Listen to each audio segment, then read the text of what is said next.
Today's daf we're going to be learning is Avodah Zarah daf Samchet. We have returned to Zoom, so all those who want to come back or want to try out the Zoom, we're back to normal, 7:15 Israel time every morning. This week's learning is sponsored by Rabbi Lisa Malik and Professor Eddie Weiner in honor of the birth of their first Israeli grandson, David Raphael, son of Rivka and Charlie Gottlieb. David was born at Sheba Medical Center on the 26th of Tammuz, July 22nd. He's named after his great-grandfathers David Malik, Zichrono Livracha, and Dr. Donald Stoltz, Zichrono Livracha. As we begin the month of Elul with the recitation of Tehillim 27, the David Hashem Rabbi Yeshi, we continue to pray for David's refuah shlema as he meets the challenges of a cleft palate, including surgery sometime before his first birthday. David Raphael ben Rivka Ariana ve'Eliezer ben Yamin.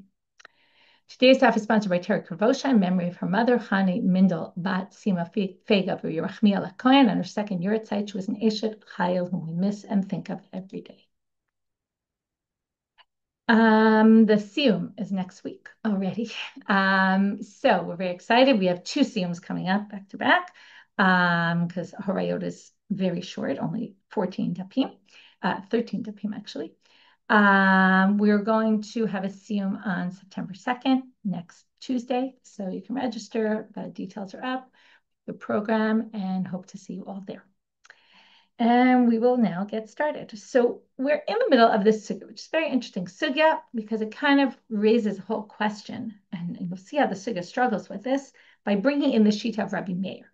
The topic that we're talking about is no tain tam lifgam, which is something that many of you know about laws of kashrut. You might even not know where it all came from, but the fact that, let's say, you might wait to kosher things, right, till 24 hours pass since the last time you used it.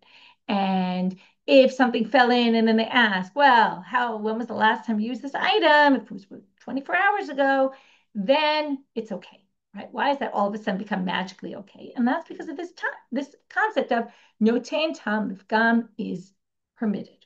Okay, once something gives bad taste to something, then already that permits the mixture.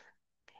So now, what we learned yesterday's daf was that there's a machloket about this, and Rabbi Meir, okay, was a pretty mainstream shita, usually, approach. Usually Rabbi Meir has this radical approach, or at least radical to what we were brought up believing, which is that no tain tam lifgam is actually still forbidden. Doesn't matter that it gives bad flavor, bad taste to it. Still, it's going to be forbidden. And that's the shita that we're going to deal with for today. What we started with yesterday, and we're going to deal with both, that's kind of the radical that's going to push our sugya in a certain direction. So basically, we started out yesterday, at the end of yesterday's daf, with trying to figure out what his source is, which we explained. It comes from the fact that they had to kosher all the kelim, even if they were, it didn't say in the Torah, well, only kosher the kelim after they took the spoils from the war in the end of Sefer Bamidbar. Don't think it's only the ones that were used within 24 hours. No, you have to kosher everything, it sounded like. And based on that, he says, therefore, it's pretty clear that no tain tam lifgam is asur. And Rabbi Shimon said, no, they only had to kosher those that we use within 24 hours, didn't have to kosher the others, and that was his approach. Then we asked, what's Rabbi Shimon? And we answered, and there we brought this braita. Lo tochlu kol nevelam, starting from the end of Sam Zayin and Bubet. Lagir asher b'sharecha titnena va'achala, give it to the ger. And the nevela, the animal that just dies on its own, that wasn't slaughtered properly, give it to the ger, and the ger will eat it. So comes Rabbi Shimon, and he says, Kol ha're'uya leger kruya nevela, she'en re'uya leger ena kruya nevela.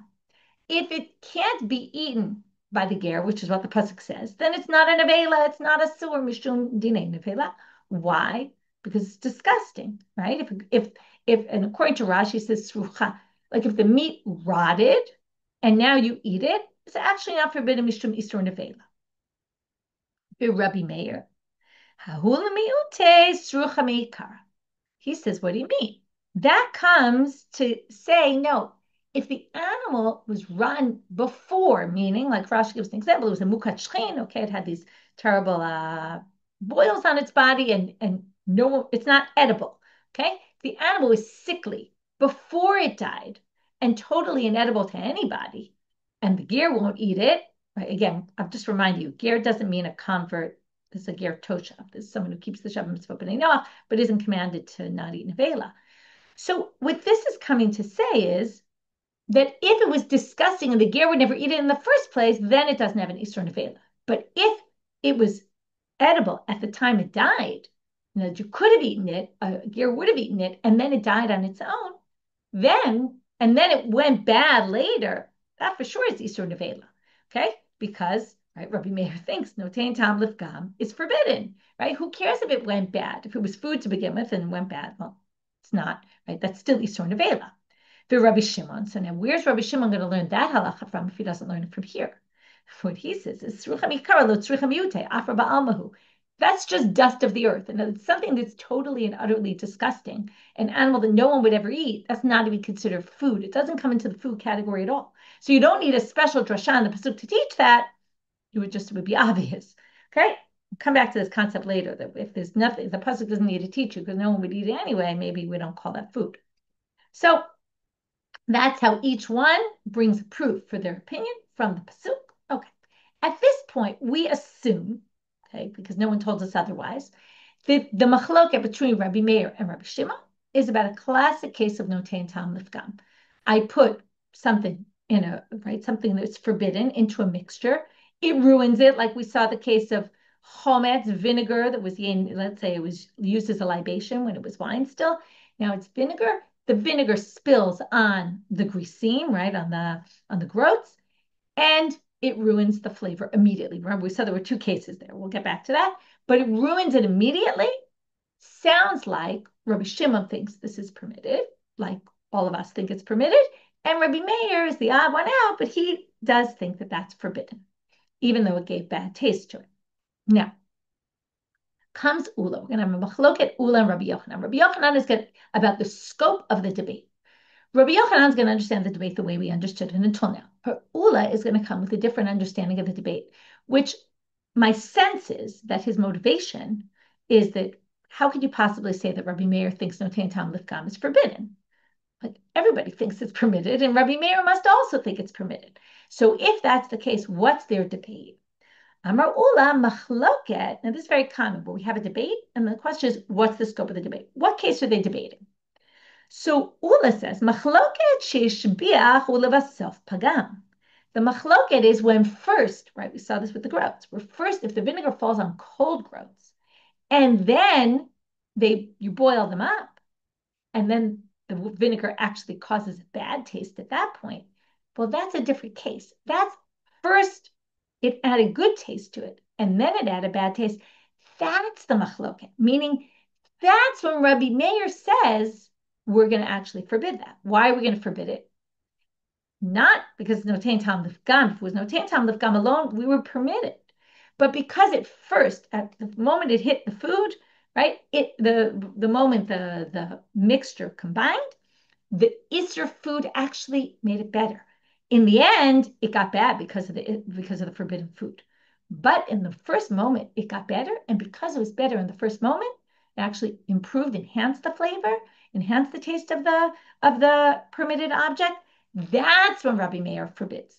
And Rabbi Shimon is going to say, no, we look at the end. In the end, right now, when I'm standing before me, that vinegar made the combo taste disgusting. So even though it tasted good for a few minutes, right now it tastes awful because of it, and therefore we'll permit it. And that's the machloket according to Ulla. So aval pagami kara divrei hakol mutal. And this seemingly is his motivation for explaining it this way, which is if it was bad from the moment it hit, the Isser item hit and ruined the food, of course it's going to be permitted. Even Rabbi Meir will agree to that. And that resolves a little bit of our difficulty with Rabbi Meir's shita. Now, in the end, Rabbi Yochanan disagrees, and we're actually going to prove Rabbi Yochanan from a braita, ultimately in the end of today. So we're in the middle of today's sugya. So we're not going to accept this, it seems, but it does sound like, what Ulla is trying, and Ulla does have this unique interpretation that let's keep Rabbi Meir like we thought. In other words, everybody thinks that notein tam lifgam is permitted. It's only in the case where it originally enhances it when it starts, then goes bad. That's when we're going to forbid it. Rav Chaga. So Rav Chaga brings a difficulty on Ulla before we get to Rabbi Yochanan, and Ulla will answer this question. But Rav Chaga says, look at this braita. The braita says, and we'll see the whole braita later, Yain, and we'll see later that we're going to understand this differently than Ulla does, but we'll get to that. Yain shenafal letoch hadashim, v'chometz shenafal letoch grisim asur, v'Rabbi Shimon matir. Now we bring a case. Now this case, he's going to say, wine falls into lentils, vinegar falls into grisim, onto the groats. Now this, again, we saw there could be two possibilities of this case, and that's exactly what's going to be the difficulty and the answer. But right now, the way Rav Chag understands the case, he says it's asur and Rabbi Shimon matir. So number one, you see there's a debate here. So now if we can prove which case the debate is in, then we can disprove Ulla basically. So ha de pagami ikarahu pligi. Rav Chaga says this is a case where the second the wine fall onto the lentils or the vinegar falls onto the groats, it ruins it. And therefore, what do you see? Machloket. It's a machloket, even if it immediately ruins it. Amar Ulla. So Ulla says very harshly against Chaga. It's kind of funny, he's so harsh against him and says, you didn't understand anything. When in the end, we're going to prove that that's not the way to read the braita like Ulla did. But right now, Amar Ulla, Chaga lo meda yada mai kamar Rabbanit tiyuv to kamotiv. Chaga, notice he dropped his Rav. He doesn't even call him Rav Chaga. He says, Chaga doesn't even understand what the rabbis were talking about. And he's asking me a difficulty from them? And he totally didn't understand this braita. What was the case of the braita? Kegon shenafal grisim sonenim letoch grisim sonenim virticham nasa k'mishishbeach levasav pagam v'asur. He says, what are you talking about? That's a case. Yeah, it says the vinegar fell on the grisim, and yes, you're right. If they were boiling, it would ruin it immediately. But there's a different way to read that case. It could be it fell on them when they were cold, which actually first enhances the taste. Then they boil them, and then the vinegar really ruins the taste. So it's hishbiach levasav pagam, and that's the machloket, and that's how I read it. So he says, I don't know why you're asking me the question based on that source. When that source, I explain differently. Now, I kind of said this, but now I'm going to say it a little better now that we read it inside. We get to Rabbi Yochanan, and we're going to try to find a source for Rabbi Yochanan. In the end, they're going to bring this braita and prove from the earlier part of the braita that Ulla's reading of this is not correct. Okay? And that really this case is talking about pagami ikara. Okay? But we'll get back there. Rabbi Yochanan Amar, bepogemi ikara machloket. So here comes Rabbi Yochanan. He says the machloket is, again, he says, not like you said, Ulla, the machloket is, what case? Pogemi ikara. Now, Ulla very clearly said it's not pogemi ikara. No way would Rabbi Meir say that if it immediately caused bad taste, it would be forbidden. Of course it's permitted. Rabbi Yochanan says, no. That's the case where Rabbi Meir forbids.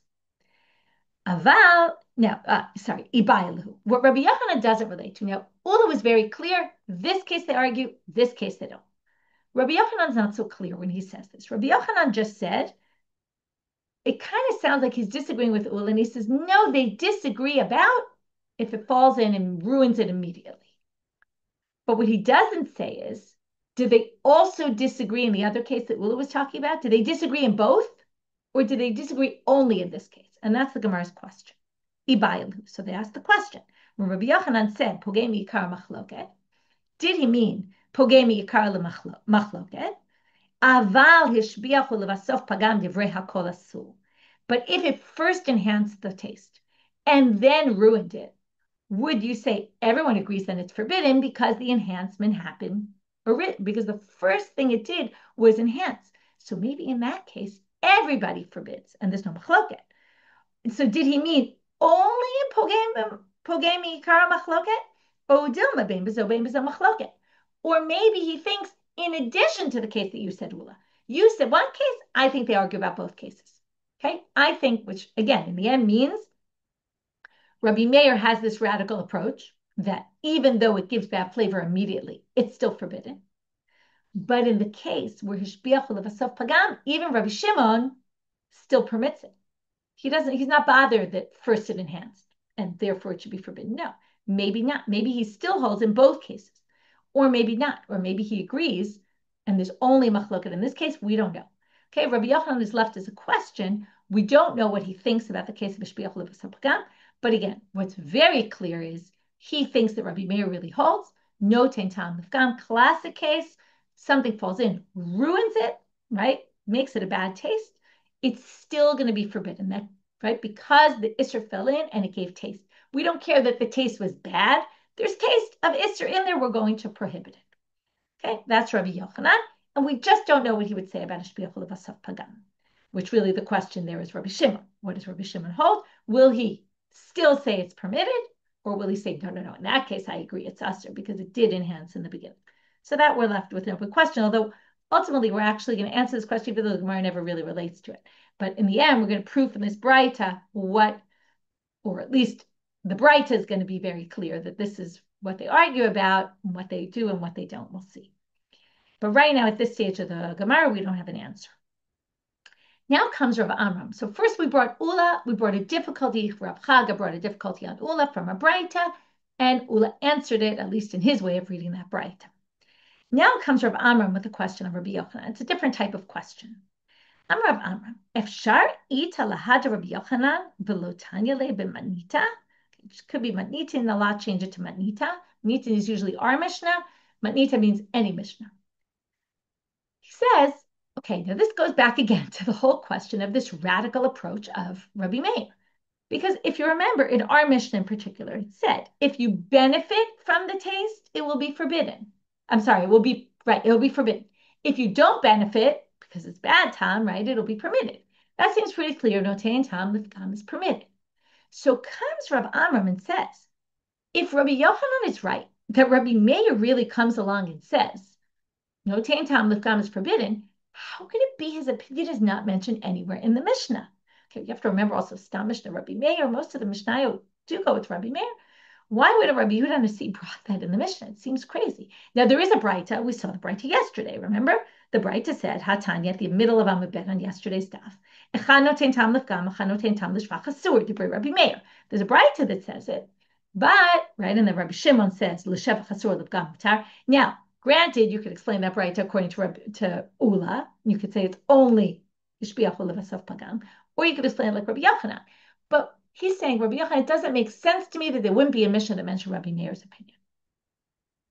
Because again, it's pretty radical. So comes Rav Amram himself. He asked the question, and now he says, Nafik daf v'eshkach. So he decided, I'm doing a research project on this. I'm going to find a source for this. So he looks around, opens all the Mishnayot, gets to Orlah, and he finds it. Titnan. It says Titania, it should be Titnan. Titnan means we learned the Mishnah. Titania means we learned in a braita. He was looking for a Mishnah. This actually is a Mishnah. It's a Mishnah in chapter 2, Mishnah 9 in Orlah. Shiur shel chullin. Okay, we're now going to talk about Shiur. Okay, the best way to think of Shiur is a sourdough, right? That you basically keep going ahead, right? There's always this leavening agent that you put the sourdough into the bread and it will make it rise. So a Shiur shel chullin shenafal letoch ha'isa v'yesh bo kedei lachmid. So you put this Shiur of chullin, okay, meaning it's totally fine, permitted, everything. No limitations on the Shiur. It falls into a dough and it starts to leaven the dough. And there's enough of this leavening agent to basically create, to have it rise. Vichmitza, and it did. V'achar kach nafal se'or shel truma, o se'or shel kelei hakerem, which is something that's forbidden. Again, truma is not forbidden to everybody, but to a non-kohen, and the kelei hakerem is forbidden to anybody. Right? And basically, we're going to call truma forbidden item because it's forbidden to everybody else, just not a kohen, and that falls in. V'yesh bo kedei lachmid. So we now have another leavening agent, which is some sort of prohibited item, and it also can leaven the dough. What's the problem? The dough is already leavened, right? You ever try to put too much yeast into a dough? It ruins it. So if you put this other leavening agent after it's already been leavened, and now you put another one in, which in itself can leaven the bread, asul, for Rabbi Shimon, matil. Now, what happens when you put that leavening agent in? It immediately ruins it. And yet, what do we see here? There's a machlok, or not yet, but what is this case? This is the classic case of pogemi ikara. It immediately ruined it because the dough was perfectly fine until then. It had already risen and leavened. Now you put another Shiur in of Isser, it's going to add bad taste to it, ruin the dough, right? So what do you see? Asur for Rabbi Shimon matil. V'hahach, and what's this case? Pagami ikarahu pligi. So perfect proof. Rabbi Meir and Rabbi Shimon clearly disagree. I just want to point out here, Rabbi Meir is not mentioned here, but it says asur. Asur is the rabbi's opinion, which we assume then is Rabbi Meir. Okay, the rabbis must hold like Rabbi Meir. Now, that's the way Rav Amram understands this Mishnah to say, we have a source. What's the problem? Rabbi Zeira says, that's not a good proof that there's a Mishnah that proves Rabbi Yochanan, because you can explain that the reason for the prohibition here is something different. It's not because notain tam l'fgam is forbidden, but the reason the rabbis forbid here has to do with something else entirely. It has to do with the nature of this leavening agent. And that's why sourdough is a good way to think about it. Amar Rabbi Zeira, Shani Isa, Ho'il Ru'uya L'chamea Bakama Isot Achirot. Now, while you may have ruined this dough, but you can take some dough from there and you can use it to leaven another dough. You can create another bread out of this. So the reason we forbid it is not because there's prohibited item in there, and even though it ruined it, we don't care, because ruining it doesn't mean anything. It's still going to be forbidden. That's not the reason. The reason is because this has some independent significance. It might be bad and no one's going to want to eat that dough because it's over leavened, but it actually has the power to go leaven other doughs. So therefore, it's an item of significance, and it was made from truma. The reason why it's so strong that it can now leaven something else has to do also with the truma, and the truma gave flavor. So even though it ruined it, it actually has some other potential. And that's the reason. Nothing to do at all with our topic. So Rav Amram came along and said to Rabbi Yochanan, there should be a Mishnah saying this if you're really right. Proves it then, finds a Mishnah, but Rabbi Zeira says that's not a good Mishnah. However, I told you this before, and we'll see it inside now. They're now going to bring a braita tashma. They're going to quote, come and learn from this braita that clearly Rabbi Yochanan's right, and that's what we're going to see now. It's a bit of a complicated braita, but there's a lot of parts to it and a lot of elements, so we'll try to go through it and organize it. And then we're going to show from here, based on the differences between the cases, that it's obvious that notain tam l'fgam is machloket. We're going to have a few cases with this Shiur, this leavening agent of chullin and truma. Okay, and now we're going to see which order it fell in, and is there a machloket, or does everyone agree? So we're going to have 3 cases at first, then there'll be a 4th case, which isn't related, which is actually the case we brought earlier about the chometz and the grisim and the yayin and the adashim. We'll get back to that. That's going to be case number 4 in this braita, but right now it's not important. So we have in the first case, truma and chullin, a leavening agent of each, falls in at the same time. Okay, we're going to put this case aside and only get back to it after, but they fall at the same time. Now, each one independently could leaven the dough. We know if they both fall in, what's going to happen? It's going to over-leaven because you have too much. And it leavened it. Asul, it's forbidden. For Rabbi Shimon, matir. Okay, so number 1, we see there's a machloket in the case where they both fall in at once. We're going to come back and understand that machloket later because it's not really germane to our issue. Case 2. Nafal shel truma tchila divrei kol asul. Now here there's no debate. What happens? If the truma falls first, what happens? The truma added good flavor, right? Good taste. It leavened the dough. And therefore, everyone agrees that it's forbidden, even though when you add the chullin after, it'll ruin the dough. And in a sense, it's ruined because of also that the truma was in there. But since it hishbiach, ulevasof pagam, right? It originally added good taste. Over time, in the end, the fact that the truma was there kind of ruined it. And therefore, what do you see here? Everyone agrees that pagam, right? That hishbiach ulevasof pagam is forbidden. There's no machloket. That already goes against ula. And proves, well, doesn't yet prove Rabbi Yochanan because we didn't see the machloket yet, but now we're going to see. Case 3 is, I'm sorry, nafal shel chullin v'achar kach nafal shel truma, second to last line in Amud Aleph. If the chullin falls first and then the truma falls in, o shel kilei hakerem, or whether it was truma or kilei hakerem, asul v'Rabbi Shimon matir. What do you see? Classic case. When the truma fell in, it ruined the dough. So because it ruins the dough, what do we see? Machloket. This is a classic case. It's clear. It ruined it as soon as it fell in. And there's a machloket. So there's Rabbi Yochanan. Now, you might want to say, okay, if you remember the sugya well, we just learned, what will you say? Wait, why is this asur? Not because of notain tam l'fgam is asur according to the opinion that forbids. It could be that the rabbis forbid it for what reason? Because of Kid Rabbi Zeira, as Rabbi Zeira said, because it now has the potential to go leaven other doughs, and for that reason, Batash Mami Seifa. We can learn from the next case. Hayayin shenafal letoch hadashim, v'chomet shenafal letoch risim asul, v'Rabbi Shimon matil. Now I told you this was going to be case number 4.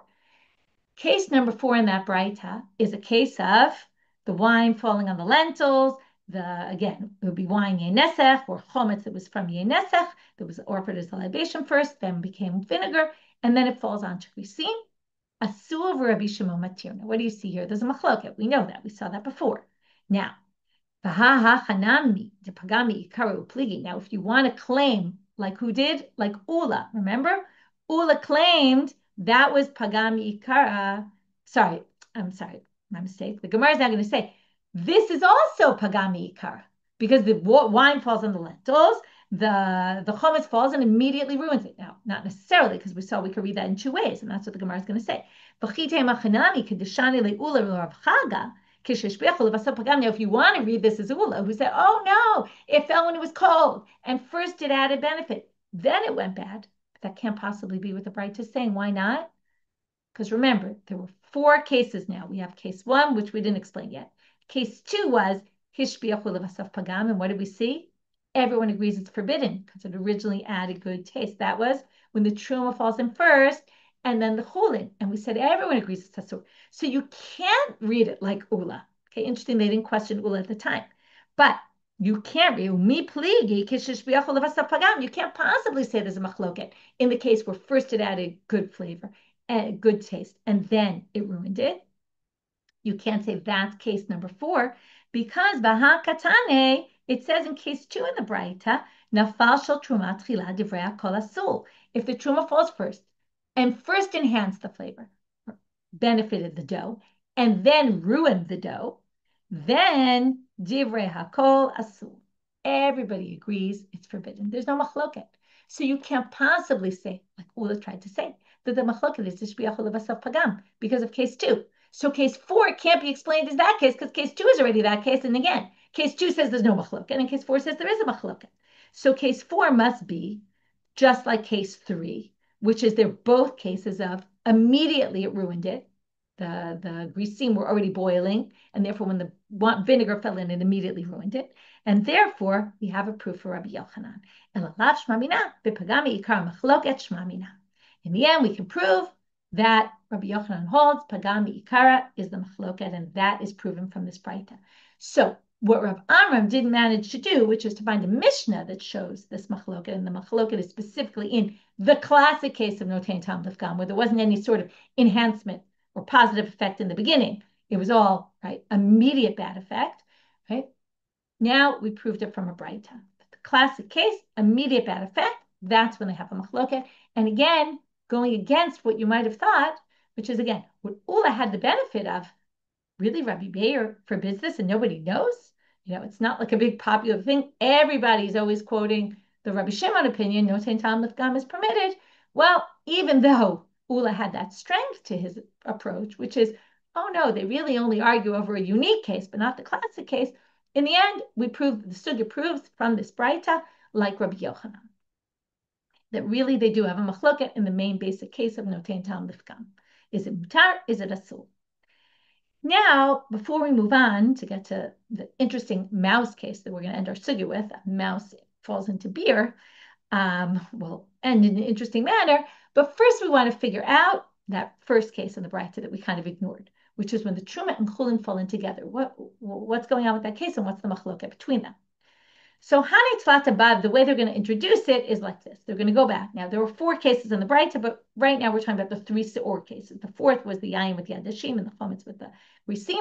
That we're not dealing with right now. We want to deal with the 3 cases with the leavening agent. Hani Tlat above katane lamali. What do we need all 3 for? Now, we know what we need 2 and 3 for. We already just said, but we'll review. Bishlama baba de seifa. The last one we get, case 3, that was where the truma fell second, okay, where it immediately fell and ruined, right? Kamash b'pogemi ikar machloket. Okay, that was the case where they had a machloket, and that was to teach us exactly what we just proved, which is if the isser hits, and when it hits immediately, when it is added to this combination, it ruins the food, then for sure there's going to be that. Then there's a machlokah. Rabbi Shimon permits, Rabbi Meir forbids.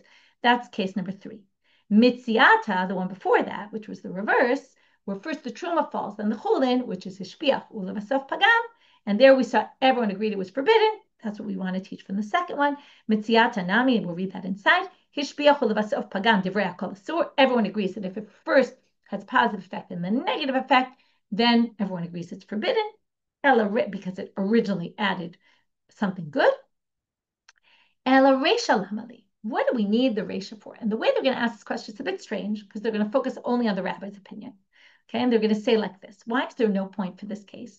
Now, the first case says if they both fall in at the same time, then the mixture is, right, there's a machloket, okay? Shimon permits and the rabbis forbid. So now focusing on the rabbis who forbid, they're going to say the following. Lamali, why do we need this case? Hashdu mas seifa, if case number 3 already told us, delo kamishbach klal asre rabbanan, that the rabbis forbade even if it added no positive effect, it's still going to be forbidden. Reisha de kamashbach mebaya. Now in the first case, what happens? Well, the two fall in together. So that means that the enhancement that happens in the beginning is partially caused by the forbidden item. Now, if the forbidden item partially causes some benefit, has positive effect on the dough, and when it has no positive effect, the rabbis are going to forbid, then obviously if it has a bit of positive effect, of course they're going to forbid. So there's no point to tell you that, right? So Reshet Kamishbach Mebaya, do you even need to say that case? It's obvious the rabbis are going to forbid. Why they're not focusing on Rabbi Shimon, I don't know. But comes Abaye and basically answers that. He says the focus here is on Rabbi Shimon, that even though it adds some benefit in the beginning, we're not going to permit. Because remember, if it completely adds benefit, like the truma fell first, then we're going to permit it. Right? No, sorry. Then even Rabbi Shimon's going to forbid it because it added benefit in the beginning, according to this braita. Right? There's no machloka there. Everyone agrees it's forbidden, even Rabbi Shimon. But now we're going to say, Amar Abaye, Reisha Rabbi Shimon Itzrich. Now what we need to learn is, why does Rabbi Shimon distinguish and not call this Hishbiach Ulavasaf Pagam? You would think, and that's what Abaye is saying in the Chiddush in the first cases. Why do they have to bring that case? Because they want to tell you Rabbi Shimon permits you, even though when it's Hishbiach originally and it adds positive effect, we actually forbid it. But in this case, even though it added positive effect, we're going to see it's not going to be forbidden. Why not? Now before we're going to just go back a little bit and say like this. First, we're going to explain the rabbi's position here and then Rabbi Shimon. The Rabbi Shimon. The rabbis say to Rabbi Shimon the following about this case. Both, again, let's think about what happens, okay? And maybe I'll explain outside before we can read it inside also. But when you put the two leavening agents at the same time, what's going to happen? Well, each one is enough to leaven the dough on its own. But they both start working simultaneously, together. And the first stage is two together start leavening the bread, the dough. And that's a good thing. Then as time goes on, it's going to ruin it. That's going to be the bad. So come the rabbis and they say to Rabbi Shimon, okay, they're giving, I don't know if this is true, it really depends, I think, but this leavening agent theoretically could have leavened the dough if you would put just one of them in, would have done it in 2 hours. Why did it do it quicker? Because 2 were there. 2 includes the Isser. So in the end, come the rabbis and they say, we're going to say that this is forbidden because in the end, it did enhance. Why did it enhance? Because it quickened the leavening process. That's an enhancement. The fact that it was enhanced and was done quicker on account of the forbidden item, that's a positive effect. And that's why they forbid. So therefore, it's a sur. Rabbi Shimon, what's he going to say? And this is really why we had to bring this case, because the rabbis are more intuitive. And then once you have the other cases, you know the rabbis are going to forbid. It's a very unclear line. Okay, I'm going to try to explain as best as I can. And then the Gemara is going to have some question with this and kind of explain it a little bit better. When they benefited, when the beneficial effect happened, it was on account of both. It wasn't just because of the Isser. It was the Isser and the Heter together. So therefore, you can't say, now, in order to have Hishbiach Ulevasaf Pagam, which Rabbi Shimon will agree is forbidden, if it starts with a positive effect and then ends, in the end gives negative, right, ruins it, it doesn't matter since it started positive, we're going to forbid it. Rabbi Shimon's only going to say that when it happened completely because of the Isser. But the Isser here didn't make it happen in 2 hours. The Isser together with the Heter, like half of the Isser did, but half of the Heter. It wouldn't have happened if it was just the Isser. If it was just the Isser, it would have been, right? It would have just leavened normally. But it wouldn't have leavened in that 1 hour. So what he's saying is like this: the two together made the shevach. That doesn't mean the Isser hishbiach, because what made it happen in 1 hour? The combination of the two. And we don't know. We're going to get to this later and clarify a little better. What he's going to say in the end is we don't view this, we don't look at them as a combo, as if the Isser did it because it was with something else. No, it was the Isser did it because it was with something else, and therefore we don't give it the power of saying this caused the positive effect on its own. It has to cause the positive effect on its own, and it didn't. It was together. So that's the kishishbichu shneim ishbichu, and therefore we don't look at it as shevach. The tricky part is kishabagmu shneim pagmu. Now in the end, you would think that's parallel, and then the pagam wouldn't even be called a pagam, but no, pagam is the pagam, and that's why. Because in the end, but when you look at the end of it, what made it go bad? The fact they had the sister in it. And in the end, it's bad taste. Okay, and what gave it the bad taste? The extra one. And even though it's a bit of a combo, which is a little hard to understand, but if he doesn't think it's a combo there, why does he think it's a combo at the end? But in the end, I think because the entire, if we look at it at the end, in the beginning, we just say, well, half of it did it, but half of it was done by the other side. By the end, the fact that the truma is there actually ruined it, and therefore it's completely gone. We don't look at the shevach at all. Why don't we look at the shevach? And that's going to be the important part, because it was done together with the isser, with the heter. So now, the Gemara asks, I don't understand. The Rabbi Shimon, we should say that those two things combine together and forbid. Wouldn't we think that? So they say, no, because Rabbi Shimon, in other words, why wouldn't we look at it as it's true, it was together and the heter was involved, but in the end, the Isser was with the heter. And why don't we just look at that as one combo and say, in the end, the Isser really did add benefit? Right? Because without it, it wouldn't have leavened quickly, right? We wouldn't have had that in the 1 hour. So the answer, Rabbi Shimon Latame, Damar. Now we're going to make a comparison. It's not a complete parallel comparison, but bear with me. Damar afilu isur v'isur nami lo mitztarfei. He doesn't even think that isur and isur can combine. Two prohibited items combined, which we'll see for what issue in a minute, not for the same issue. Therefore, he's not going to view Isser and Heter as combining, meaning, just like by Isser, each one is viewed independently in this combo. Also, in this Isser and Heter, we're going to view each one independently. And if the Isser itself wasn't enough to make it enhance it, which it wasn't, because in the end, right, the fact that the truma was there ruined it. So if it's not alone enough to enhance, then that's not going to be considered enhancement. Okay. Now, what's this case of the Isser and Isser not mitzaref? Ditnan, it says in the Mishnah, Orlah v'kelei karim mitzarfim. Rabbi Shimon Omer a mitzarfim. Okay, this is talking about dine bitul, nullification. So it's a different issue. But if you, I mean, it's similar. If you have Orlah and kelei karim, now each of those, you have one item of each, let's say. Now, if you have only one item of kelei karim, some combined mixed, right? Mixed when you have grains that grew together with vines, or you have Orlah, which was the first 3 years of the tree. Each one independently, normally we say bitul nullification is 60, right? It gives flavor in 1 to 60. In these cases, we're strict, and we say 1 in 200. You have to have 200, let's say it's a fruit from a lemon from a tree of Orlah. You need to have 200 other ones to, right, in a combo. If one lemon falls into a pile of lemons, if there's 200 other lemons, then you have 201, then there's 200 to 1, and it's bata. If it's 199 to 1, it's not bata. What if you have 2 lemons in there? One is Orlah, one is kelei karim. How do we do the nullification? Do we view them as a combo? Now, if they're a combo, then you need 400 against the combo, because you need 200 to knock out this one and 200 to knock out that one. That views them as a combo. That's the rabbis.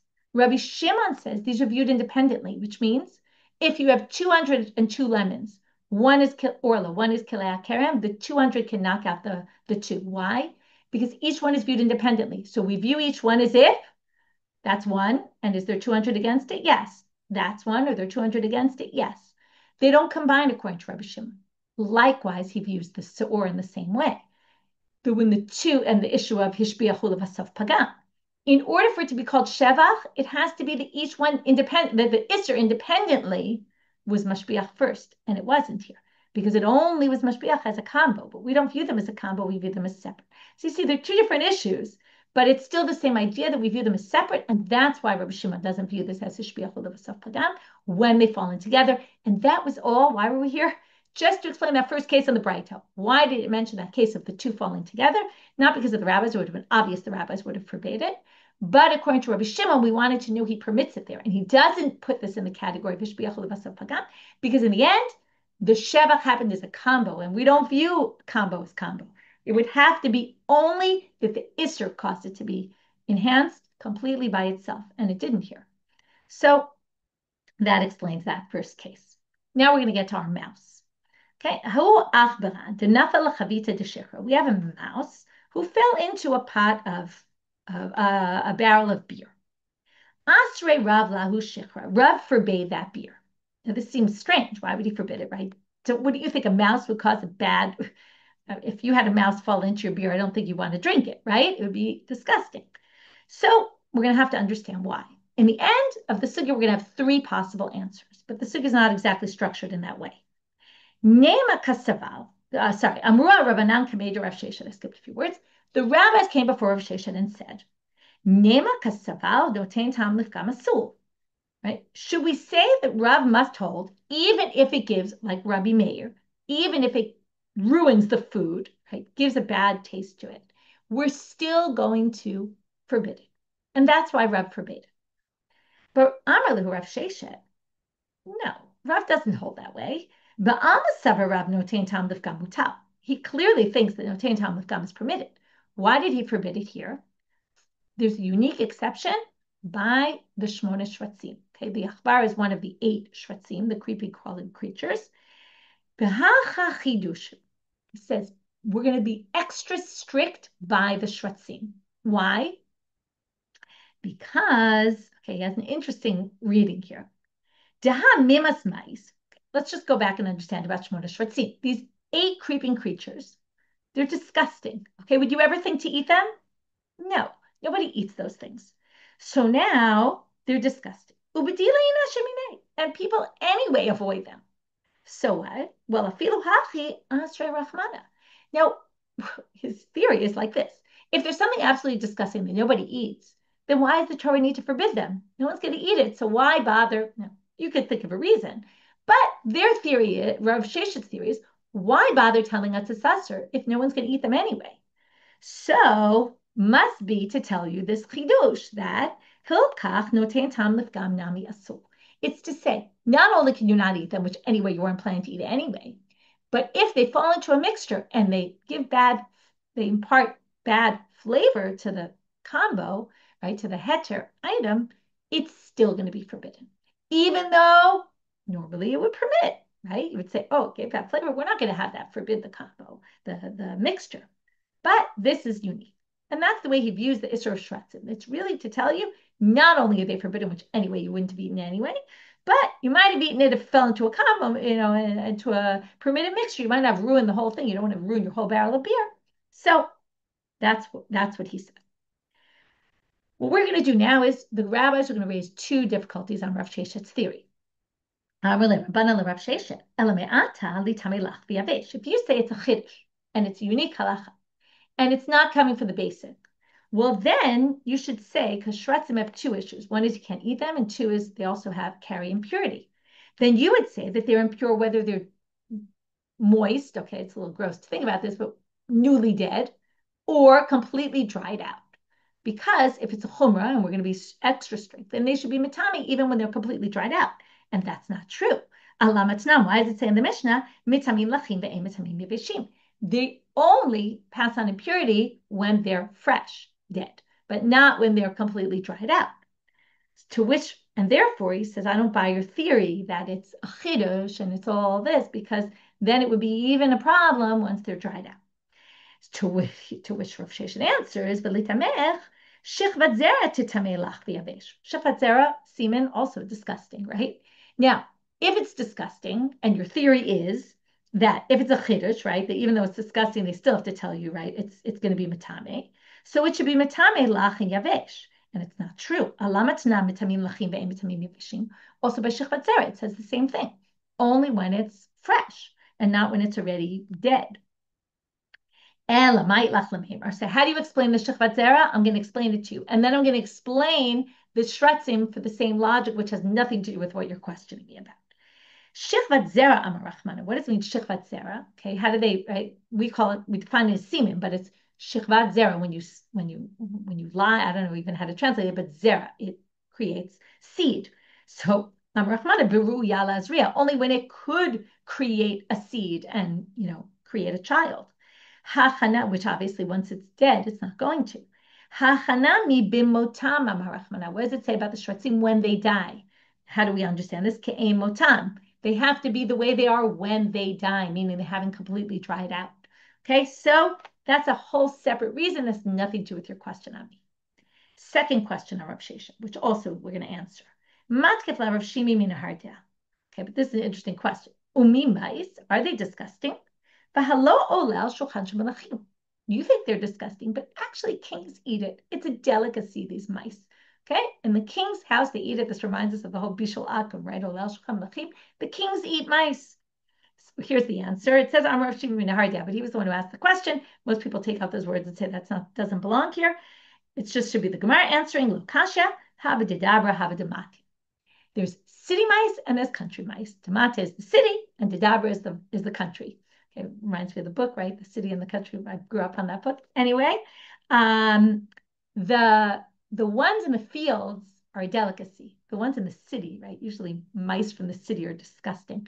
They're the disgusting ones that nobody eats. And there's two different kinds of mice. The ones that eat al-shulchan are not the ones we're talking about. And that's another possible way of, answering this question. It shows you there's different kinds of mice.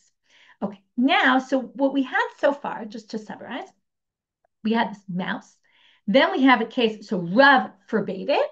The rabbis thought it was because he holds like Rabbi Meir, no tain tam lefgam is a sul. However, we then say that Rav Sheshet said, no, it's because of a special chiddush by shretzim. It would be true anywhere else. Now, Rava doesn't accept Rav Sheshet's explanation, but he is going to offer a possible third one. He goes back to the first one and offers a possible third. I'm a Rav, but he shapes it differently. He says like this, frames it differently. Hilchata no tain tam lefgam mutar, which is a good way to end the sugya. To say, just so you know, no tain tam lefgam is permitted. We don't hold like Rabbi Meir. But Rabbi Shimon, now let's go back to this case of the mouse and why Rav forbade. My time of Rav. Number one could be like the rabbis thought. Either he forbade it because he thought he held like the other position, and we just don't hold that way, so we can ignore Rav's psak basically. Or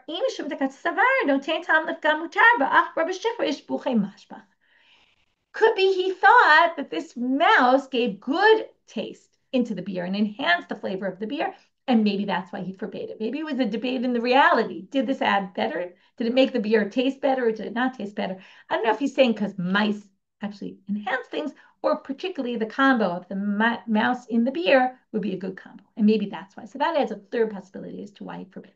So we have number one, he forbade because no tain tam lefgam is forbidden, which we don't hold that way anyway. Or he forbade because of what Sheshet said. It's a special unique halacha by shretzim. If they forbid even in a combo, even if they give bad flavor, but other things wouldn't. Or because maybe he thought that the achbar actually gave good enhanced the flavor of the beer. With that, we finished for today. So the end part I just summarized. The beginning part we'll just quickly summarize. We started with the psukim of Rabbi Meir and Rabbi Shimon proving their positions. Then we had the machloket Ulla and Rabbi Yochanan about is it in hishpiach levasar pagam or is it in pagami ikara? So that's the machloket. And in the end, by the way, I forgot to go back to, they asked that question, does Rabbi Yochanan think also in the other case have a machloket in the end? When they prove from this braita Rabbi Yochanan's position, it's still they don't have a machloket in the other case. They only argue in pogami ikara. And for that, we proved with the braita. Each one, there was some question on him. They answered the question. And in the end, we kind of proved Rabbi Yochanan from that braita. And then we just had to figure out what that first case in that braita was. And that was the whole thing. We went off on a side tangent about this thing that matches Rabbi Shimon's opinion elsewhere about Isser and Isser not being mitzaref, also Isser and Heter aren't. And that's why the Isser itself did not manage to hishpiach. Therefore, it's not in the category of hishpiach l'vasar pagam. With that, we finish for today. Wishing everyone a good day. And don't forget to register for the Siyum for next week.